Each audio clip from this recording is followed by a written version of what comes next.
Longzhu, KT Rolster. First ban's going to be the cannon. You do not want to let Smeb have that. Even though top lane has been favoring tanks, the carries are still played very effectively. You even see some up to a first pick Fiora or a blind pick Fiora. And when you're dealing with a guy like Smeb, who's such a powerful carry, you always have to respect it. And speaking of respect, the Zac ban, it was all throughout the last series, and we're likely not going to see it again in this one. Question is, will they also ban out Galio? That was another perma-ban from the two teams in our first series. Syndra also seeing a lot of bans. And they're actually going to take away both Lulu and Karma on the side of KT. They don't want to give over either of those very supports. And it looks like a first pick Elise here for Longzhu. And the Galio is tempting, but Fiora is still up. She does very well into any tank, especially as the game progresses. You can play that split push style. And when you're dealing with a tank and you're incapable of finding a fight, a split pusher just can completely pop off. The first pick on Elise, really making sure that Cuz can have a really effective, easy time to set up for his team. And I'm really excited to see what Longzhu can bring to the table. I think the expectations are undefined because these guys are rookies, and lots of fans here showing up for this matchup. Specifically for Smeb, they're very happy about Smeb. They want to show as much support for him as possible. 3 signs in a row. And looking over at KT's picks, they're going with the Graves and the Varus, who has seen a lot of play so far in summer. And what we can expect from KT besides this is a composition just packed with damage and no tank play from them. Even though Galio is up and Smeb might be fancying it, they do really like to play with that carry style and make sure that they play with pressure as opposed to making sure that their team composition revolves around their engage. And KT was vocal in that interview, at least Score was, that they plan on crushing you in the early game this time around in the laning phase, so expect fireworks from this matchup or very early on. Zyra making her return along with Ashe. So definitely a very engage-heavy composition down in bot. Pair that with Elise. You definitely have a lot of pressure down there. What will KT respond with? With some Huiting signs. A couple of Chinese fans coming down here to the studio. Thanks for joining us. I think they understand. Understand the great commentary? English, maybe, hopefully. Well, they don't have the headsets in, so my hopes of communicating with them are totally lost. Crumbs. Well, the blind Talia gets locked in, and she's a very powerful pick when you come to assisting side lanes. Especially, we see her be used always towards the bottom lane, but in the mid to late game, she can help out split pushers a whole lot. She's either great with them or also great against them. And so now Khan is going to be in a bit of a pickle because most likely that's going to be that last pick saved for Smeb. A counter pick on likely the best top laner in the world is a very deadly combination. Yeah, and it's interesting to see the first ban here of the Jace. We saw that go top lane in the first game between MVP and Jinair, but it might just be taking away some mid laners specifically to make Mon's job in the mid lane a little bit easier. Also banning out the Zed, so definitely targeting those mid lanes. What will be the 5th and final ban for Longzhu? You gotta give respect to VDD at this point. Zed is such a powerful pick, and when you're dealing with squishies, and now he steals AD, and when you're dealing with champions like a Graves or a Varus, he can really actually hinder your ability to deal damage back. So Zed ban, I like it. You know, it's a new patch. You don't really know what they've been practicing. You gotta make sure you're prepared for it. And if Fiora ban comes out right away, are they gonna prioritize Galio now that the kind of the biggest pick against it has fallen off the table? Perhaps, but it's just not KT's style. And, well, you can't deny the strength of such a powerful pick. See if they actually lock it in. Only 7 seconds left. That's a couple of depth fighting signs. Okay, they're going to switch it over to the Misfortune, so they're not 100% sure. Could also be some mind games saying, hey, we're thinking about the Galio. Well, they still want to make sure that they save that counter pick. Even though the Galio would be a powerful pick, it doesn't make too much sense to save counter pick for the final rotation. So making sure that Smeb. And I'm curious to see what happens if Longzhu decide to go for the Galio. There are other picks that might be a little bit more obscure into this, but we just don't know that Smeb might be practicing. But like Jarvan will get locked in, and that's going to be a blind Jarvan top. And what does he have into this? Well, the immediate hover on Gnar. By the way, the Orianna was also picked, so we will have Orianna for BDD. A hover doesn't mean anything, just like a hover hand. Means nothing, just that you're hesitating, that you're too scared to actually make the pick. Okay, Gragas. So neither of these teams picking up Galio. It seemed like Smeb did not want to play Galio into Jarvan. Oh well, the Galio here would not have a very easy time getting into the backline because you really want him to go in with his ultimate, boost somebody's resistances, and without a tank to really go in, it might just not be KT's style to go with a pick like that, especially if they have a jungler like Graves that wants to keep a distance and a support like Misfortune that definitely wants to stay really far back. Yeah, it seemed like just a little bit of mind games with the hover on the Galio. So that time it actually did mean something, Crumbs, but yeah, they have You need to say that, sure. Yeah, and they do have a decent amount of pick themselves. The Tainted Corruption, some really good engage from the Gragas top, but outside of that, it's a lot of pick from Longzhu this time around. Just the ability to find anybody and just delete them so quickly. The CC train is literally never ending here. You got Knockup, Cocoon, Shockwave, Zyra, RS, or Ash. Let's just hope they don't pull an MVP and use every single one of their CC on Gragas. Please. I have a little bit more faith here in Longzhu this time around. I'm really excited to see what this guy's got to do. I mean, 2 rookies coming out, and they haven't really been targeted out. So they have a very tall order facing against KT that did make it to the finals last spring split. They are set to be one of the top contenders, expected to come out ahead of this summer split once again, and most likely will be going to Worlds. So a tall order, if they can put up a good showing here, will definitely show signs of life for Longzhu early on. Yep, definitely so. There you have it. There are the lineups, and we're going to be jumping into game number 1 of Longzhu versus KT Rolster right now.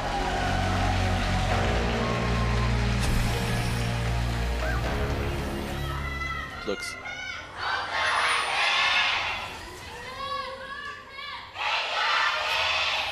and the 5-man approach from KT into the bottom lane. Perhaps they're feeling a little adventurous with what Gragas has to offer early in the game. Body slam.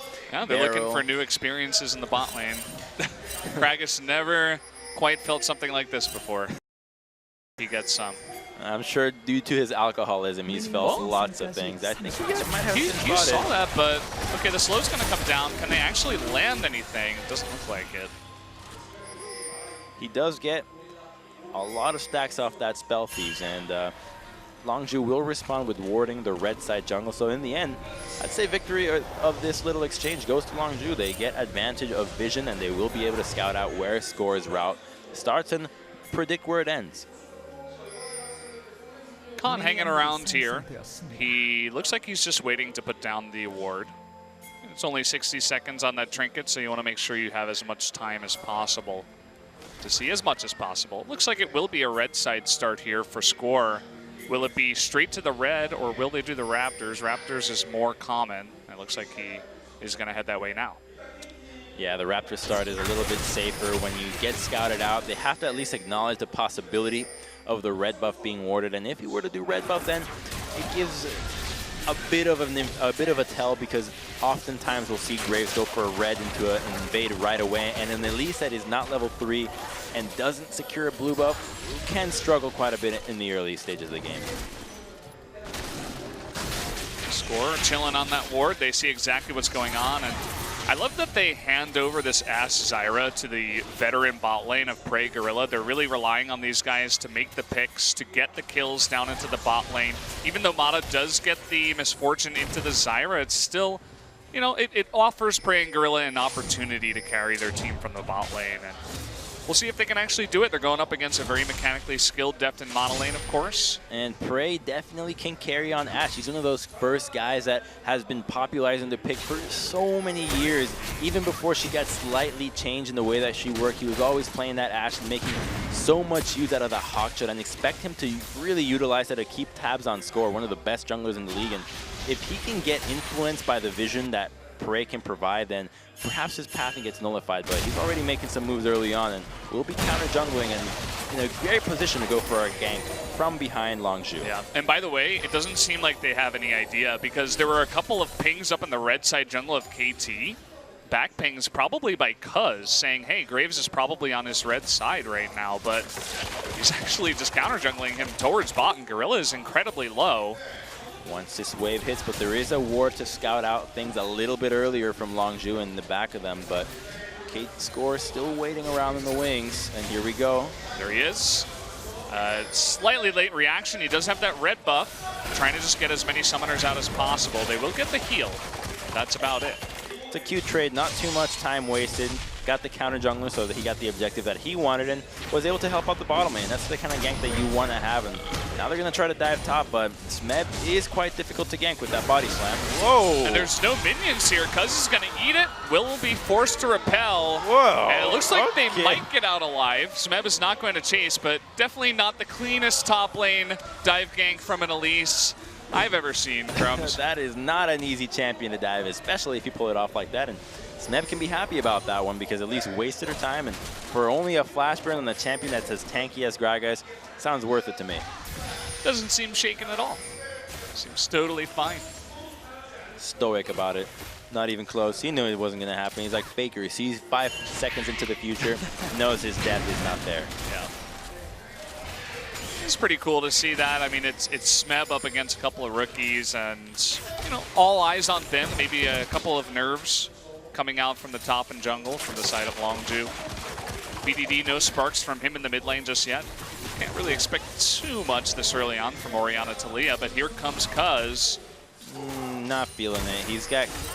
Talia has cleanse, so it's a bit of a tough gank to go for without Orianna being level 6. So he can definitely play really aggressive right now until that shockwave comes online. And at that point, then he has to be a little bit more respectful of the Elise gank. Elise is still hanging around, but really what she was able to do is get a couple of deep wards towards the blue side of KT. We'll actually spot out Mata hanging around there.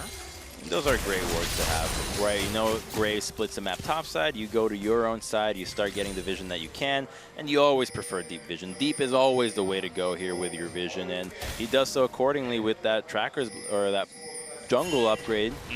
And so with the boots, the mobility that he has allows him to kind of run rampant around the jungle while Score is going with more damage with that upfront longsword. We're taking a small look up in top lane. We do see that the Jarvan is ahead in the CS just by a little bit, about 6 or 7 CS. He has to be respectful of his flash being down, of Elise going for a return gank, of being pushed in. Jarvan does offer quite a bit of pushing power with his Q, and the damage that he deals with his passive is pretty hurtful towards tanks that are as beefy as Gragas. He's attempting to trade here, but with the build that he chooses, he doesn't have too much mana sustain.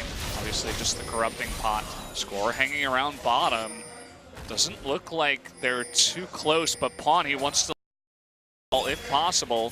There are pings onto the red side, so they know that Elise is around and they're going to retreat. Not worthwhile the effort. And if you take a look at the vision in the map, everything is in the red side for KT. The river is littered. The entrances to the red side jungle are guarding the blast cone, guarding Elise from possibly repelling in. Immediate ping goes onto Elise the second she leaves the jungle, and so Pawn reacts accordingly and will not die or take any harass from BDD. Seems like they really wanted to set something up there, but nothing really happening. Taking a small look into the bot lane, looks like actually Deft and Mata are ahead once they clean up this wave. Deft should be about 7-8 CS ahead. He already has that BF sword. Yeah, it's a great item early on, and we might see that Essence Reaver coming through. That's been very popular in the previous game. But the Hawkshot does end up seeing Score, as we saw while he was clearing that Raptor camp. So they are aware that the jungler is in the top side, and so Longzhu can play aggressive. You see them here being much further up, and even though they don't have any vision, that Hawkshot means that they know that they have at least a couple of minutes before they were to be in any danger of being ganked by Score. Cuz pretty close by, but the bot lane so far is not level 6 just yet. Looks like he will recall. See, he has farmed up to 38 CS and should have a nice chunk of gold to buy something on his way back. He buys the Etherwisp, gets some little movement speed, comboing with the boots. I love that purchase. Instead of going for the crazy Mobies that we see some Elises go for, which is putting all your eggs in the early game basket, he makes sure that he's a little bit evenly dispersed to make sure that he can not only provide vision for this team, but be in a good position to go for ganks and move around the map effectively while farming well because of the extra ability power. So we're expecting some fireworks to go off sometime. Please bot or mid here. Yeah. Not really thinking anything's going to happen topside. There's already a glacial shroud coming out of Sneb and the flash into the arrow. Oh, wait a minute. The flash on in, and that is a huge play by Gorilla. The exhaust comes down, double teleport. Is it enough damage to take it out? It is. First blood goes over to Prey. There's a counter engage, though. Gorilla and Khan in a bit of trouble, but Cuz makes his way down. Gonna trade 1-for-1 for now. Some fighting actually between the mid lane players. And it looks like Khan will actually pick up Mata on the backside of that. The Cocoon just barely misses Smeb. He's gonna flash on in for Smeb. There's the double kill for Khan.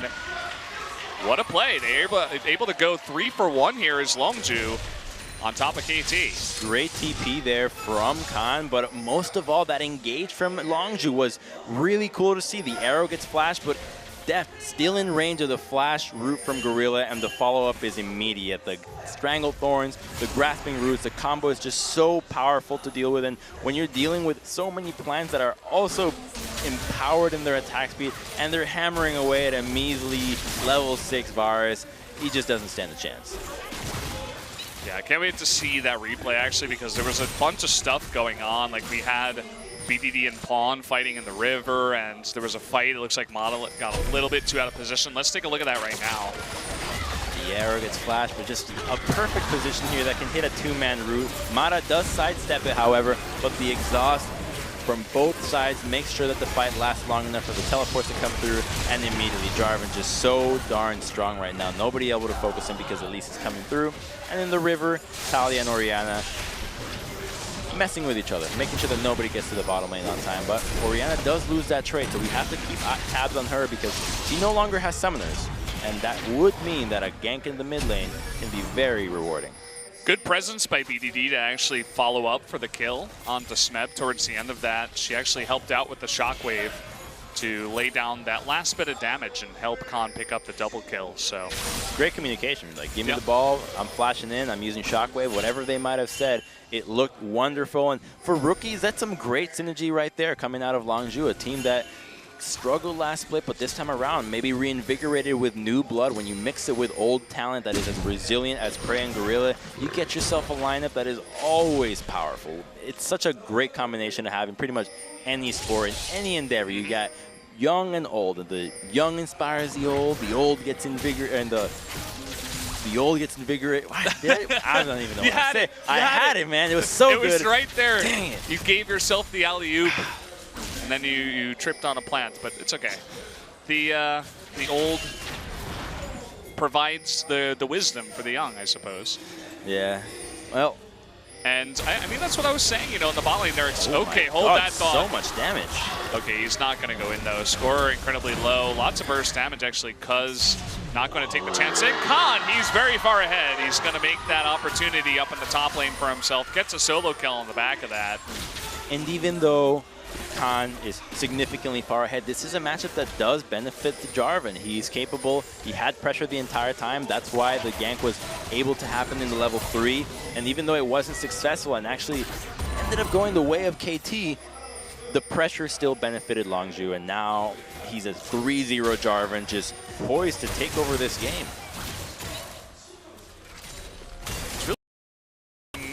We saw the dive up in top in the beginning of the game out of Cuz and Khan, and we were like, oh boy, that's not looking good. And meanwhile, Pawn, he runs right in. He does have the cleanse, and he's looking to actually continue this trade.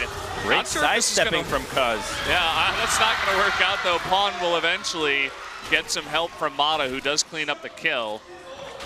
Getting, you know, some happy feet there, some fancy moves, but didn't work out. Yeah, as soon as he put himself in that position in the river, he knew that there was no way out, so he had to stick to fighting. The Graves collapsing, Misfortune just so fast and moving from bottom to mid lane that becomes really obnoxious when that Make It Rain hits you, especially in Elise that is at such a low magic resist level when your runes are also including more ability power and your glyphs, and she's just really susceptible to die into magic damage. Very true, and we're taking a look at the bot lane once again. As I was saying before, these guys, Prey and Gorilla, there was some pressure on them to make a play early on, and they did make that play. They won the 2v2 before all the teleports came in, and eventually Longzhu did win the fight. Here we go. Khan is going to be ganked in a big way. He does get the knock-up onto Smeb. There's the flash. Scores coming in, and there's the Weaver's Wall. Pawn actually jumps off a bit early. It's not going to matter as they do pick up the kill. Now, Cuz on the chase, Pawn will use the blasting plant, and BDD, even though he burns Ghost to try to get up there, won't join the fight in time. Yeah, a little bit of overconfidence from Khan there, extending without any vision onto the Graves. He will pay with his life, however, but it looks like KT, oh, they're pushing for a tower. This could be first brick.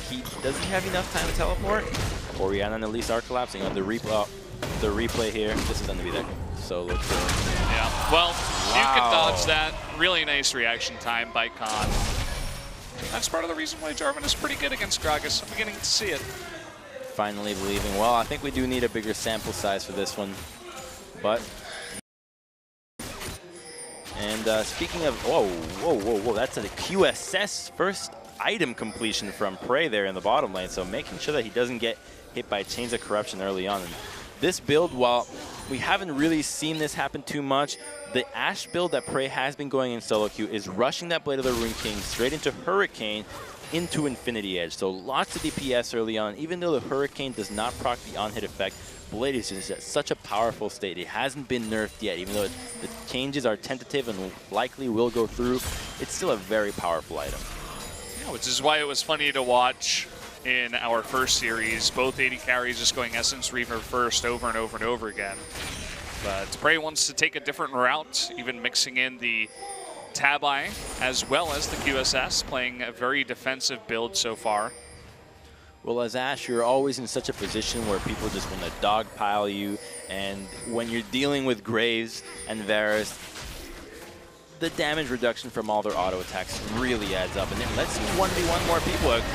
Lots of damage onto Ashe. They're looking to turn it on Tamada, though, who does go down. Cuz with the ball there, nice play by BDD to be in position.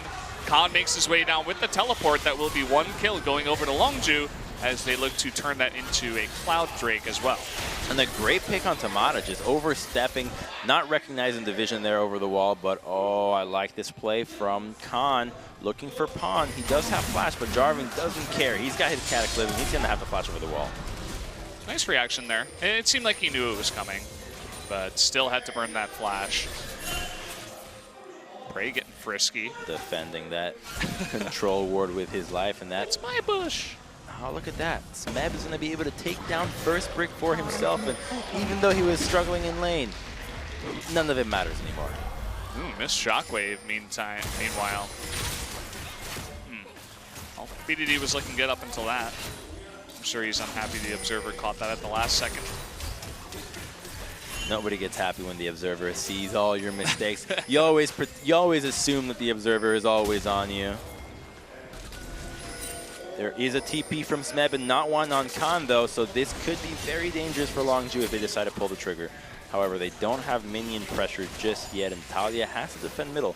So I like what Longzhu's doing here. They, instead of reacting to the play bottom, they're looking to make their own play happen in the mid lane with Orianna and No more flash. Here comes Khan. Can he get in range? No, is the answer. So Khan looking to make that play, as you were saying, but it doesn't pay off. But the pressure is still there nonetheless. Longzhu is still in control of the mid lane, and that's what you want to see. Is the most influential lane in the map. They can collapse everywhere else, and when you nullify Talia's ability to help the side lanes, she can't play as aggressive as she wants. Her play pattern no longer exists. You want to have her play almost like a TF kind of style, where she's always looking to roam, where she's always looking to weave around walls and make sure that she can influence the map as much as possible. When she's stuck in turret, worried if there's a Jarvan in her lane, she's not doing a whole lot for anybody. Very true, and we've been seeing a lot of Pawn under turret, just chilling, trying to push, but not much else. Oh, he's gonna get hit by that shockwave. Lots of burst. He's gonna go in. Oh! How much health did he live with? That must have been extremely low. So lucky on that one. The damage calculation, BDD was so close. That's a tilter right there. You do the math in your head, you do the calculations, you triangulate the play. You flash into a Graves and say, I can get this kill and get out alive. Well, he didn't get the kill, but he did get out alive at least. I think if he got the kill, he would have even kept trying to fight Graves at that point. So strong with the Morello, Namicon, and blue buff completed. Definitely a nice spike for Orianna. Seen it in some of the other games so far. In the meantime, KT will be looking to try to get control of the jungle to get some deep vision. However, they have to start pushing lanes first. And even though the laners can't do it on their own, they just need Score to group up with any laner, push out the wave, and then they can start getting vision. Because otherwise, their TP from Smeb is not going to do anything. He's going to remain in lane against Jarvan 24/7. And Gragas is the same thing every time. Let's take another look right here. Shockwave immediately. Thunderlord's proc. Oh. That's so disappointing. What else can you say? He almost had it. In the meantime, red buff being stolen away by Khan on his own. He gets spotted out. Oh, bit of a knockup. Decides to take the path back. BDD's here once again. Going to trade some damage. There's the flash in from Smeb. They want this kill. The cast will do it, but Khan is trying to turn. That's all he can do. Big shockwave. Lots of damage coming out. And it looks like BDD will pick up a return kill and make that a 1-for-1 trade. And that was a great presence of mind from Smeb to save the cast for after the flash. Goes for the flash body slam. Instinctively, Khan flashes away after that, thinking that perhaps the cast comes out, but he waits for it after. Chucks it right away and makes sure that the knockup comes through him. They trade 1-for-1, however, and Pawn not going to be too thrilled about going down there, but he's going to fall further behind, and now BDD is in a really good position this game. There's not a whole lot of engage against him. If he's capable of not getting hit by a Varus arrow and keeping his distance from Gragas, fine. So we were wondering how these rookies were going to do when they come in, and so far Khan has been doing quite well. His escape patterns, he did about as well as he could have. He even tried to dodge the cast. Oh, and that cast was just double the value because it also knocked back BDD, preventing him from dealing some DPS. But quickly a TP bottom lane. That's 2 TPs. Yeah, TP coming down. It looks like actually Gragas will come in, but they do get the kill onto Deft. Now BDD is here in position. Big cast, Gorilla knocked on in, but Smeb will trade his life for it. That's a 2-for-1 in favor of Longzhu as BDD picks up another kill. The reverse flag toss knocks up Smeb, and now Longzhu poised to go for a tier 1 bottom lane. That is a really big deal for them. They're starting to open up the map and answering back the turret that KT was able to get by Smeb, just staying in lane as opposed to helping the team out with a teleport. And actually they choose not to. KT would just recall bottom lane and choosing to just play it slow, getting the advantage that they wanted. There is a dragon in 40 seconds, so they likely are going for that. Well, Gorilla gets caught here, and things don't look quite that good for Longzhu, but the TP comes in first from Khan, and that's when things turn around for KT. Prey very confidently stepping forward, trying to get that kill, and they pick it up, but then BDD gets there before Talia. She's not even in this fight, and they're able to trade that one. And the double flag toss from Khan, just such a nice play to see. The cooldown reduction helping him out, doing that with that Dragon Strike, making sure that he can knock back Smeb. And that's not a play that you expect and see a lot of time. 2 knocks up with 1 flag. Well, look at this. Arrow straight to the face, and Pawn is taking way too much damage. Will survive, though, as Gorilla actually oversteps his boundaries. Now it's Prey against the world as the rest of his team tries to come on in here. Looks like also Khan from the north side. Mata and Deft might be in a bit of danger if Khan dives this. They will jump onto Deft, who has no flash. And that will be another kill given over to Khan. And I love the decision from Khan to go on the easiest target. Don't overcommit. I know there's a lot of people low, but you make sure you go for the guy that's right then and there. Easy kill, and that's going to net them a Fire Dragon, and that's going to be huge because everybody on Longzhu makes great use of increased ability power and attack damage. I have to say, this Longzhu team is looking a lot cleaner than from what we've seen. BDD, his positioning, he also looks super clean too. Everything that he does, it seems very well calculated. Reminds me even of Faker. You know, a lot of people like to make comparisons. Oh, easy there on that one. I don't know. It looks very similar, his play style at least. And Pawn, he gets extremely low, but he sets up the play. Gorilla into this one. And the collapse here. Watch Khan. This is just beauty right there. Yes, he could have gone for misfortune. Maybe it could have net something, but he wasn't going to get chunked. most likely would have died. You kill the guy and you go for the dragon, and that's why Longzhu didn't go for that turret. They wanted to just get that fire dragon, prioritizing the objective that really benefits them, and they're really running the composition that I would have expected KT to have this time around, with a pseudo tank at least in the top lane, as opposed to a full-on tank like the Gragas. So this time with the combo here, nice. He's denied that twice in a row now. Smeb is going a bit low, but Score will get up into the top lane first. And here comes Mata too. So Khan, he might be taking one for the worse. He's trying to escape. Here comes Gorilla, and he will be saved. That was 3 members committed to the gank, and Khan gets out with his life. They're able to take mid turret in the meanwhile, as well as bot lane. Just so tanky, unable to die. Gragas took so long to just get Jarvan to half HP, and remember, this guy got a buff to his golden ages, that shield that makes him really obnoxious to deal with, and that allows him to slow everybody else, keep him intact, and keep him alive as long as possible for Zyra to get there and kind of force KT to retreat on the chase. So you can see Is that water that she shoots? There's like no damage. He's just flinging pool noodles at the Jarvan. Nothing's hidden. And gets away. It looks like he had a bit of magic resist before that even went down. Or maybe he went back and bought that. But either way, didn't look like they had enough damage to clean that up. Khan's going in. Oh boy, Mata does not have his flash. That's a free kill. And maybe a wasted TP. Yeah, it is. That TP will not amount to anything. And I have to say, I'm loving the Khan play here on this Jarvan, just using his abilities off cooldown every time, just being really aggressive and extending his lead whenever possible. This is exactly what you want to see when you have the advantage, and really promising to see this as a game 1 where you're faced against a team that made the finals, that is destined to perhaps have greatness in them, and he doesn't care. The stats, the names, the legacies, not a big deal. Super confident on the play. He gets ahead 3-0, goes to 3-1 with some overconfidence, but then he takes a small step back, and ever since then, he's been really clean. This Longzhu team looking quite good so far, even with all the new players in the lineup. Very coordinated. That coordinated vision is all around the Baron side now. It's post 20 minutes, they can go for it, but now they have to make the decision. Do you go for Mountain Dragon, or do you go for the Baron? The Baron can be a possibility, but does rely on KT to make more mistakes, whereas the Mountain here would mean that in a little bit more time, the Baron becomes a lot more attractive. And Longzhu will see what they try to do on this one, but both options are definitely viable. It's just a matter of the flavor that they want to take. Yeah. And Prey actually denied the recall of death twice in a row. Very obnoxious.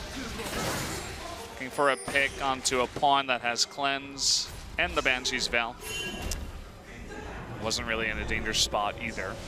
So it looks like they're leaning more towards the side of Baron so far, but they haven't made any big moves just yet. Lots of recalls out of both teams at this point in time. And it's important to note where KT's recalling, because in a situation like this, when you're losing control of the Baron side, you really cannot afford a recall in a place that is in vision. So they put control wards and ensure that they recall in the brushes that those are there to make sure that Longzhu is guessing. Are they still here? Are they waiting to pick us off? Or are they just recalled? They just don't know, and that means that they cannot make as aggressive as a play as they would want to upon the Baron, to which their vision is almost completely denying KT's. Deft is going to be careful just hanging around mid. There's just so much pick on their side. He does have a QSS. That coming on in. The Banshee's Veil is not going to save his life. He was not able to jump onto the wall. That will be one pick for Longzhu. What are they going to do with this pick? The control ward will deny vision around Baron. Keep your eyes on Score, though. He does have Flash and Smite. Does get rooted for now. That Baron is getting extremely low. Oh, the knock up here from Khan will definitely secure that. The cast will not go through. Score will survive, but Khan, again, he's so tanky, will knock up Smeb. Do they have enough? The Cocoon is going to barely miss. No knockup from the Jarvan. But Longzhu, they pick up the Baron. Great moves by them. They took advantage of the vision. KT just had no answer to get in there and deny anything for themselves. And you wonder, why can't KT get vision? Well, their composition relies on getting ahead early. If you got a 4-man of 4 squishies, you really can't face check anything. And without the Gragas being there, it's so difficult to be there. One cocoon, even 10 minutes ago, we saw just how much damage Elise can deal to a single target. And oh man, the Jarvan build, look at that. He's got the adapt. Why do I keep forgetting that name? Somebody kept tweeting it at me and I kept forgetting. The Gargoyle Stone Plate? Yes, the Stone Plate, you're right. Yeah. Just really tanky there. And it's very interesting because he doesn't have a lot, like a ton of other health items. He's got a decent amount of health, but either way, it will make him very, very tanky for the time of the act. It has incredible synergy with the Golden Aegis. You know, the shield that scales off of the resistances, and then when you get that extra HP, you get the resistances from 3 people nearby, and it just gets so obnoxiously difficult to deal with that. True. You have to really double think your damage input as a carry. Is it worthwhile hitting these tanks, or do you try to bypass them and go for the back line? So many choices. Oh. Smeb, you know, even against a 5-2 and 3 Jarvan is really holding his own. You gotta hand it to him. He's making the best with the position that he's in, but it's not seemingly helping him out enough as Jarvan is still pushing that bottom lane. And Longzhu able to take another turret in mid lane. They're really trying to do these rotations, get as many turrets as possible. Next up is that tier 2 bottom lane. And there's no ward for them to go for a flank or any crazy play of the sorts. It would most likely have to be a flash body slam from Gragas, but they're just going to give this up. Varus is nowhere to be seen, and Longzhu looking really good here, to be honest. I'm quite impressed with their play. They seem very disciplined in the way that they're approaching this Baron. Yeah, maybe after a very disappointing spring split, they just got whipped into shape, perhaps, because these guys look incredible. I think the lineup is looking good. Will the arrow hit? Oh, it will, but the immediate QSS. Well, at least they get the QSS. That was a cool QSS from Def. Very quick reflexes. And one of the best AD carries in the world, easily able to dispel the arrow immediately. Def still does have both of his summoners too, so Khan was thinking about going on in and trying to catch him, but he could have flashed out. So now Longzhu have to make the decision of, do you try to siege a base turret without any objective up, or do you go for the tier 2? I'd say they're going to go for the tier 2 here, control 2 lanes at once. Bottom lane, no longer of much importance now that it's only a tier 1 turret. And Was he trying to get over that wall? I think he's trying to just go for a split pushing thing, trying to get that turret. But as soon as they saw Jarvan and the move that Longzhu is making, he immediately has to retreat. He knows that he should not be there. You're a jungler, you got to be with the team, man. I was just laughing because he failed to jump over the wall with the blasting plant, but your point makes a lot more sense, Grims. Hey, we've all been there. I love the way that BDD always puts his ball in a really threatening position. Track of that ball for 1 second, that could be a really big shockwave. And look, take a look at how he hides it under the turret, making great use of the map there. You can't see it, and so if you step up and you don't expect it, you're gonna get hit by a shockwave that just came out of nowhere. And a shockwave is a game-winning ability, and they understand that so well, that and the way that you play around Orianna, that the vision tells the story just as well. All the vision preventing KT from entering through the back. If they want to engage, it has to be from the front, and there's such an easy way to dispel something like that when your only real threat is the Gragas. We got this Infernal Drake coming up in a bit. We don't actually have the timer on that, so it's probably over 2 minutes away. And right now, they do have an assortment of dragons, Mountain, Infernal, and Cloud. Nice difference in the gold was gained for Longzhu as they continue to push their lead.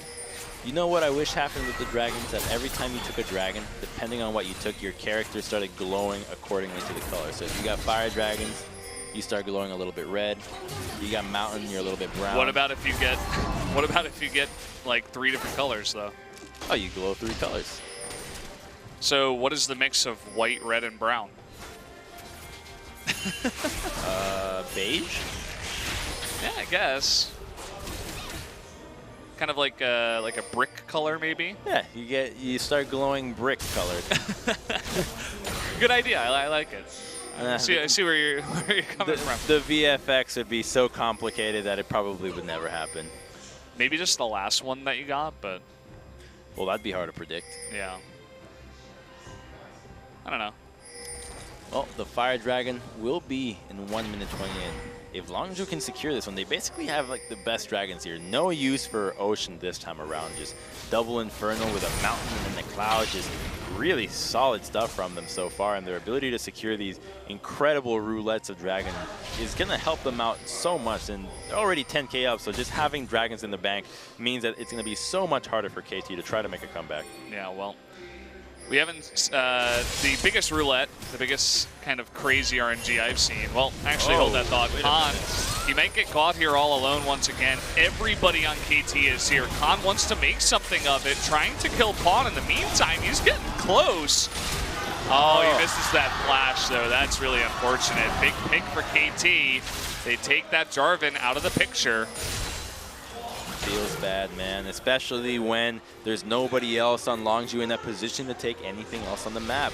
It's okay to be extended like that every once in a while, as long as your team is capable of punishing that 5-man collapse. But because there's nobody else, it's perfectly fine for KT to do that. There's no turrets that Longzhu can take. Baron's not up yet. Dragon is not up yet. The setups are already established, and so it's just a freebie going the way of KT. And that kind of play is this thing that KT has to keep looking for. The crazy outnumber. When you're this far behind, it doesn't matter how much resources you spend. You just need to stall the game out and get gold back. Now we're in a position where 20 seconds until Jarvan comes up, and a big engage from Smeb, who actually takes a crazy amount of damage. That's a kill onto Smeb, and no one on Longzhu. Longzhu with a huge turnaround. Now they actually want more. In comes BDD. He's charging at them with that Ghost. Doesn't look like he can get any picks, as Deft is forced to flash away. Mata in a terrible spot, all alone. Whoa, he's really look fast. at that teleport. Whoa, what? Well, they decided to just turn onto the Baron. Yeah, Mata, he can go run all by himself against those minions, but that's essentially a free Baron going over to Longzhu now. Score is just too low to try to answer this, and they're going to try to make sure that KT... Oh, nice. Oh, that's so cute. I love it. I love it. At least KT is able to pick up the Infernal Drake. Oh, in the meantime, they're trying to cut off KT's retreat path here. They don't want them to get away with anything in this game. Score's going to be forced to engage in here. Can Khan actually 2v1? Doesn't quite look like he's going to have that tower, and the collateral damage does miss. Now we're taking a look at this. It looks like Deft is in a ton of trouble and will be going down. Prey eventually is going to take down 2 members in the bottom lane with a double kill in the meantime. So Longzhu turning up big in the end of that fight. And Jarvan gets to live after that fight, just so damn tanky. Longzhu taking over this game. They've got a GI Kung Fu grip on this one, and KT just does not know any way to get out of this one because they seem all over the place. KT really needs Smeb to be grouped with the team to try to make anything happen, but in the meantime, that's going to be an inhibitor, 2 inhibitors, maybe even 3 before 40 minutes, all at the same time. Look at top lane, BDD's got his own. Yeah, that's at least all the inhibitors. Will they get greedy and go for the base?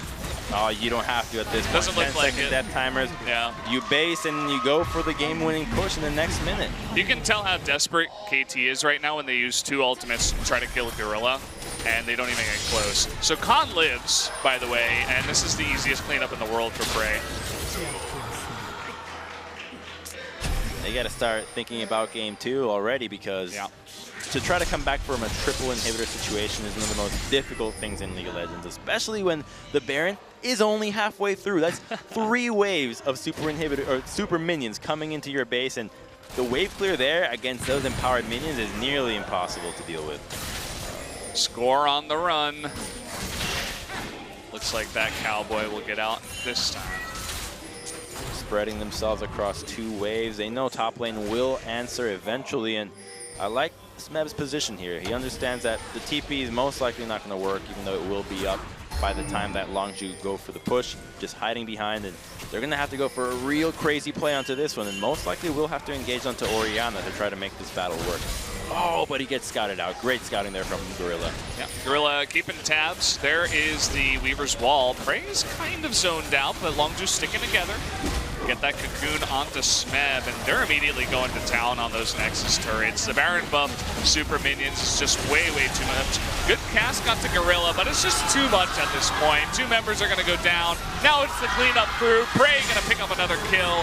Down goes Score. Mata is the only one to survive with his life, and a very dominating game for 1 goes over to Longzhu. And dang, this team is exciting for this new split. 2 rookies coming in. BDD, a guy, you can practically consider him a rookie, not having much success, and now this game they can take down KT game 1 in very dominating fashion. It was really fun to see these guys play, especially Khan. It would be incredibly surprising to not see him get MVP. Just such a stellar performance, and I love the proactivity out of this guy, just making sure that he's always looking for plays, rotating towards mid lane, looking for dives, forcing flashes in the team fights, drawing so much pressure in this top side of the map, and all from one small gank at level 3 that didn't even net a kill. If you give this guy more leads, what else can he do? Well, he did get that Jarvan versus Gragas matchup. I'd say it's pretty nice for the Jarvan, but it really wasn't, you know, we talk about the gank, the dive, that did get him ahead, but it really was his global presence and the plays that he made in the bot lane, the double kill, the incredible knockups onto multiple members. He definitely practiced that Jarvan a ton before coming into today. Maybe expecting some picks like the Gragas out of Smeb. Smeb seems dumbfounded right now. Never quite seen him like this. It's like, what happened? I thought Gragas was... Yeah. I thought I could just win if I cast them. Well, this is what started it all. Oh yeah, this is such a great one. The flash right away, but the arrow never mattered. The Zyra ultimate, much more important for it to connect. And here's a TP from Khan. Prey flashes out at the last second. This is going to be a great trade for them that gets the ball rolling for Khan, where he gets a triple kill, I believe, on this play, or at least a double. Picks up the MF, and the rest is history. Here comes a double flag. Oh, no. He just got so many kills. This was, I think the shockwave didn't even factor into the damage, but... Oh, this is that nice engage here. He got an assist. He's got so much lane room to work with and saves the mana for the cask, understands when it's coming out. The animation, oh, bam! So sick. No beer for you today. And this is where Longzhu, they kind of baited the rest of KT in. The teleport coming out of Khan first, once again. He's there ahead of time. Prey slows down depth, gets him into a position where he cannot escape, has to turn, and then BDD gets there first again. Just better coordination out of Longzhu. Everybody was getting there on time, ahead of time. Khan sets up another kill. And you wonder, why is BDD there first? It's an Orianna. How come the Orianna is there before Talia? Well, it's the pressure that they put on the map. It's the Jarvan going towards mid lane. It's a repeat visit that, even though they don't net kills onto the Talia, they put pressure on her. They make her play scared. They make her play further back, and the end result means that in a play like that, she gets to the map first, and Khan just so far ahead from all the work he did that very worthwhile effort, not being tanky, or sick moves. Way tanky enough for her. Sick moves. I mean, this guy set up so many plays, not just in his aggressive plays, but his escapes too, to open up the other side of the map for his team. So let's take a look at the result. Longzhu very far ahead, 20,000 gold ahead towards the end of that game. Great snowballing there by them. I'm really impressed to see what the new life that has come into this team. What we didn't really know what to expect. These are rookie players that have never had any competitive experience or pro play. And 24,000 damage. Now, okay, granted he did lane into a tank, and that always boosts your damage stats significantly, but that's 10k damage over the Gragas, who was kind of capable of keeping up in terms of damage, as we saw about 20-minute mark when the Frozen Fist was already out for. It's a very solid performance from Longzhu, and this is going to be a very interesting split if Longzhu continues this level of play. They looked very clean, and that's the kind of League of Legends that I liked. I really just, the score lines even for BDD and Prey, I think it was something like 5-0-9 and then 5-0-7, something like that. No deaths, always just playing really, really crisp. Prey getting out alive in many very sticky situations. And so that's going to be a very convincing game one going over to Longzhu. KT, they got to go back to the drawing board. Can they pull an MVP and get that reverse sweep in the best of 3? Or will Longzhu close this out? Let's find out after a short commercial break.